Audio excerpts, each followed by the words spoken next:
Okay, so in this question, it says select all expressions that are perfect squares. So this is another question that says select all. Select all means that I have more than one possible answer. There may be multiple answers here that work. So let's talk about it. It says select all expressions that are perfect squares. Perfect squares.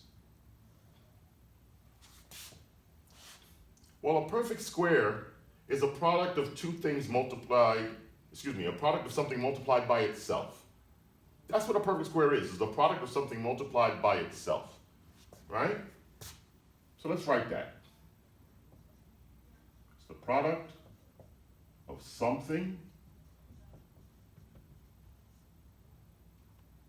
times itself. The product of something times itself is what a perfect square is. So let's go through these questions. First, let's pick the ones that I think are obvious. Obviously things that are something multiplied by itself. Do we see things that's something multiplied by itself? Well, I see something here that says x plus 3 squared. I know that x plus 3 squared means x plus 3 times x plus 3. So that's something multiplied by itself. So this is the product of something times itself. Yes? Okay, so that's an easy one. B works. A is a trinomial. I'm going to come back to that one. I want to get the easy ones out the way. Well, let's try C though. This looks like it's the same, but it's not really. Is it something multiplied by itself? No, I've got 7x plus 1, and I've got 7x minus 1. They look similar, but they're not the same. This is not something times itself, because this isn't the same as this.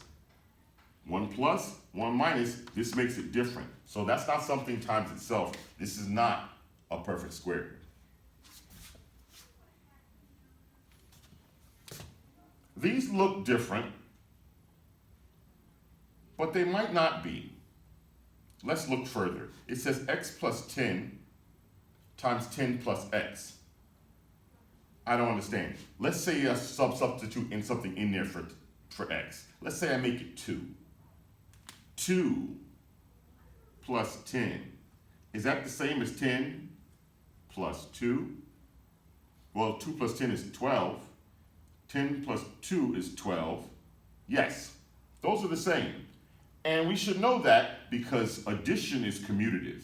Addition can be switched. It doesn't matter the order I say addition in. 2 plus 10 is the same as 2 plus 10 plus 2. So since addition is commutative, they can switch. These are the same thing. This is a perfect square because it's something times itself, right? So far I've got 2 answers. I've got B and D. Get rid of C. Well, this one looks just like D, but it's subtraction.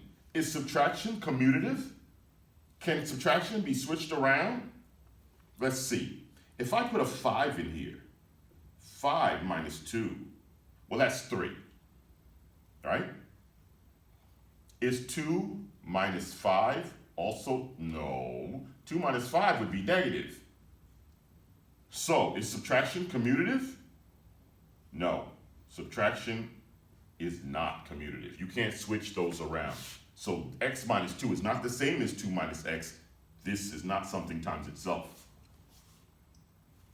Well, let's look at this one. Because I don't see anything being multiplied. So, this is already the product. Well, we learned a rule about trinomials that are perfect squares. We learned a rule that when a trinomial is a perfect square, right, it comes from something that I can square to make this trinomial, yeah? Right? So, let's see what that is. Our rule, whenever we have a trinomial, if it's a perfect square, That means that C is going to equal whatever B was, half of it squared. C is going to be half of B squared, or B divided by 2 squared. So if this is a perfect square, this rule should work. Let's see if it does. B is 12. Divide that by 2.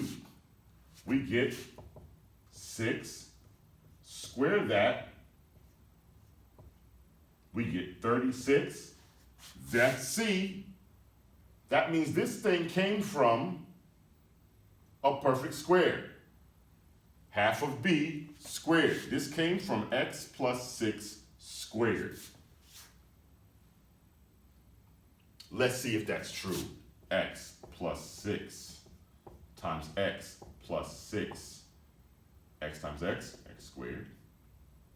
X times 6, 6x. 6 times x, 6x. 6 times 6, 36. That's x squared. Like terms, plus 12x, plus 36. Yep, this is a perfect square. It came from x plus 6 squared. I know that because C was b over 2 squared. Half of b squared, half of b squared gave me C. This is a perfect square also. So there's actually 3 problems, 3 answers to this problem. A, B, and D were all expressions that are perfect squares.